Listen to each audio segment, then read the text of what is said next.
सरकार ने inquiry commission बनाया भाई। कमीशन के मुखी जस्टिस रणजीत सिंह नियुक्त किए, रिटायर,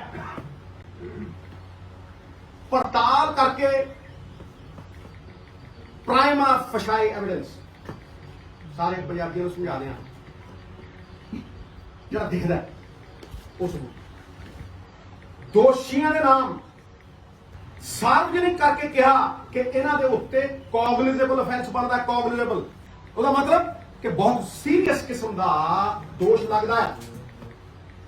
समझाऊं, बहुत सीरियस किस्म का दोष लगता भी दो बंदे मर गए ते कासियां दे चार पंजां दे गोली वजी, यह ऑफेंस बनता। पंजाब विधान सभा दे विच स्पैशल सैशन बुलाया गया भाई जी, रिपोर्ट टेबल की गई, सार्वजनिक होगी जी टेबल होगी, लोगों के नुमाइंदियां च आ गई 2-2 लाख का एक बंदा नुमाइंदा, वो सार्वजनिक हो, रिपोर्ट पब्लिक करती। जिन्हां ते दोष लगे सी वो विधान छड्ड के भज गए, विधान सभा चों भज गए। तुहानूं पता लगू ये गल कित्थे तक जाती, पर सारी दुनिया ने देखा, लाइव चलिया हो, सारी दुनिया ने देखा मेरे जगत गुरु, दुनिया के गुरु, सृष्टि के मालिक के बारे 100 MLA ने की कहा, इकट्ठे होके एकमुठ एकजुट होके की कहा, नाम ले लेके पुलिस वालियां ने साजिश बेनकाब की और क्या कार्रवाई करो रेजोल्यूशन पे। कोई शक? फिर मैं पूछता हूं उस तो बाद इन्वेस्टिगेशन एजेंसी कौन है? कौन है इन्वेस्टिगेशन एजेंसी? ये स्टेट सब्जेक्ट है। इन्वेस्टिगेशन एजेंसी स्टेट है, पंजाब सरकार है। गोली कांड च पुलिस वाले कौन सी, हुक्म देने वाले कौन सी, निक्के न्याणियां नूं नहीं पता, चुने नुमाइंदियां नूं पता है, पंजाब के लोगों को पता है। क्यों? क्योंकि कमीशन ने प्राइमा फशाई एविडेंस दिता और कहता कि कॉग्निजेबल ऑफेंस बनता है ते गुनाहगारां ने नाम दिते हैं और की है करो कर। जदों जुर्म आइडेंटिफाई हो गया, जुर्म करने वाले आइडेंटिफाई हो गए, फिर तुसी जुर्म ते ही क्यों खड़े हो? मैं उत्थे विधान सभा दे विच ये जिहड़ी चेन ऑफ कमांड है, हायरकी, सब तो उत्ते कौन हुंदा है, तो फिर एक चेन ऑफ कमांड होंदी है। मैं जिथे सिरा लगता है, जिथे गल मुकदी है, सुन लियो, आओ इंस्पैक्टर और ऊपर,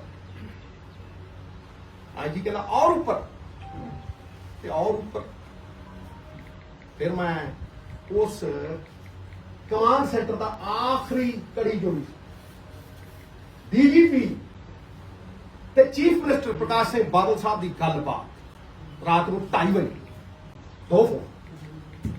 कोई शक रह गया? कोई शक रह गया? तो थोड़ी FIR दे विच किसी पोलिटिकल बंदे के उत्ते चार्जशीट क्यों नहीं पाई? मैं बड़ा सरल नाल लिखिया, जब तक एंड तक पहुंची नहीं गल तब तक मैं बोलिया नहीं। ते मैं मकसद नाल गया सी गुरुद्वारा और जवाहर सिंह साहब, वो कड़ी का पहला हिस्सा अज दूजा जोड़दा चले जाओ, और मैं कह के पहली लाइन बोली सी कि मैं सारी साजिश बेनकाब कर दूं। भाई जी, सारिਆਂ तो ਵੱਡਾ सवाल पंजाब के सामने की है कि वो डिसीजन मेकर का नाम कित्थे है, ਉਹਦਾ नाम क्यों नहीं? किसी कानूनकार को पूछ लो कि जदों तुसीं मुजरम नूं प्रोटैक्शन देनी हुंदी है, जदों ਉਹਦੇ ਤੇ सुरक्षा कवच पाउणा हुंदा ते तुसीं ਉਹਦਾ नाम नहीं दिंदे FIR च, अणपछातिਆਂ ਦੇ ਪਾ ਦਿੰਦੇ। ਦੇ ਕਾਰਨ ਉਹਦੇ ਕਾਰਨ ਇਹ ਨੇ सारा पंजाब सुने। मामला मेरे गुरु का है और मेरे वर्गे खरबा का। ਕੋਈ ਨਫੇ ਨੁਕਸਾਨ ਨਹੀਂ ਇੱਥੇ।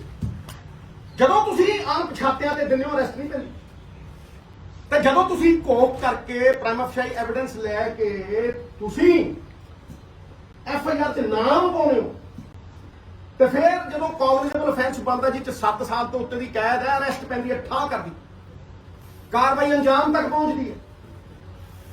ਇੱਥੇ ਸਾਰੀ ਤੁਹਾਡੀ ਦੇਖੋ ਕਾਨੂੰਨ ਚੱਲਦਾ ਹੈ ਇੰਟੈਂਸ਼ਨ ਤੇ, ਕਾਨੂੰਨ ਚੱਲਦਾ ਮੋਟਿਵ ਤੇ। ਇਹ ਕੀ ਇੰਟੈਂਟ ਸੀ ਭਾਈ? ਇਹ ਕੀ ਇੰਟੈਂਟ ਸੀ ਕਿ ਤੁਸੀਂ ਕੇਸ ਦੀ ਬੁਨਿਆਦ ਧਰੀ ਹੋਈ ਨਹੀਂ, ਤੁਸੀਂ ਬੁਨਿਆਦ ਹੀ ਨਹੀਂ ਰੱਖੀ, ਤੁਸੀਂ ਹਵਾ 'ਚ ਹੀ ਰੱਖਿਆ ਸਭ ਕੁਝ। ਵੀ ਕਿਸੇ ਦੇ ਘਰੇੜੇ ਚਲਾ ਦੀ, ਕਦੇ ਬੰਦੂਕ, ਕਦੇ ਕਿਸੇ ਦੇ ਲਮਕਾ ਦਿਓ। ਭਾਜੀ ਮੇਰੀ ਲੜਾਈ ਅੱਜ ਵੀ ਸਿਸਟਮ ਨਾਲ ਹੈ ਜਿਹੜਾ ਸਾਨੂੰ ਫੇਲ ਕਰ ਰਿਹਾ। ਜੇ ਨਿੱਜੀ ਹੁੰਦੀ ਤੇ ਗੱਲ ਹੀ ਕਾਹਦੀ ਸੀ? ਇਹ ਸਿਸਟਮ ਹੈ, ਉਹ ਇਹ ਫੇਲੀਅਰ ਦਾ ਪ੍ਰਤੀਕ ਹੈ। ਇਹ ਸਾਫ਼ ਦਰਸਾਉਂਦਾ ਕਿ ਤੁਹਾਡੀ ਇੰਟੈਂਟ ਕੀ ਹੈ। ਇੰਟੈਂਟ ਮਨਸੂਬਾ, ਮਨਸ਼ਾ, ਸਾਰਾ ਸਮਝਾਉਂ। ਤੇ ਫਿਰ ਪਿਛਲੇ ਇੰਨਿਆਂ ਸਾਲਾਂ ਤੋਂ ਪੰਜਾਬ 'ਚ ਕਿੰਨੀਆਂ ਕੁ ਸਿੱਟਾਂ ਬਣ ਗਈਆਂ, ਕੀ ਸਿੱਟਾ ਨਿਕਲਿਆ? ਇਹ ਮੇਰਾ ਅਨੁਭਵ ਹੈ। ਉਹ ਕਿੰਨੀਆਂ ਸਿੱਟਾਂ ਬਣ ਗਈਆਂ, ਕੀ ਸਿੱਟਾ ਨਿਕਲਿਆ? ਪੰਜਾਬ ਦੇ ਵਿੱਚ ਸਿੱਟ ਦਾ ਮਤਲਬ ਹੈ ਸਿਟ ਡਾਊਨ, ਬਹਿ ਜਾਓ ਓਏ ਚੁੱਪ ਕਰਕੇ, ਇਹ ਮਤਲਬ ਹੈ ਸਿੱਟ ਦਾ। ਜਾਓ, ਸਿੱਧੂ ਕਹਿੰਦਾ ਗਲਤ ਪ੍ਰੂਫ ਹੈ।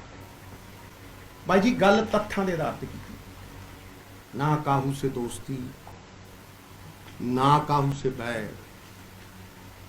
ਸਿੱਧੂ ਨੇ ਹਮੇਸ਼ਾ ਮੰਗੀ ਪੰਜਾਬ ਦੀ ਖੈਰ, ਤੇ ਪੰਜਾਬ ਦੀ ਰੂਹ ਮੇਰਾ ਗੁਰੂ ਹੈ ਜੀ ਤੋਂ ਸੇਧ ਲੈਣੀ। ਤੇ ਆਮ ਬੰਦਾ ਪੁੱਛਦਾ ਕਿ ਜੇ ਅਸੀਂ ਉਹਦੇ ਨਾਲ ਨਹੀਂ ਖੜ ਸਕਦੇ, ਉਹਦੇ ਇਨਸਾਫ ਦੇ ਉੱਤੇ ਰਾਜਨੀਤੀ ਕਰਦੇ, ਤੇ ਅਸੀਂ ਕਿੱਥੇ ਖੜੇ? ਬਾਈ ਜੀ ਕਿੱਥੇ ਖੜੇ?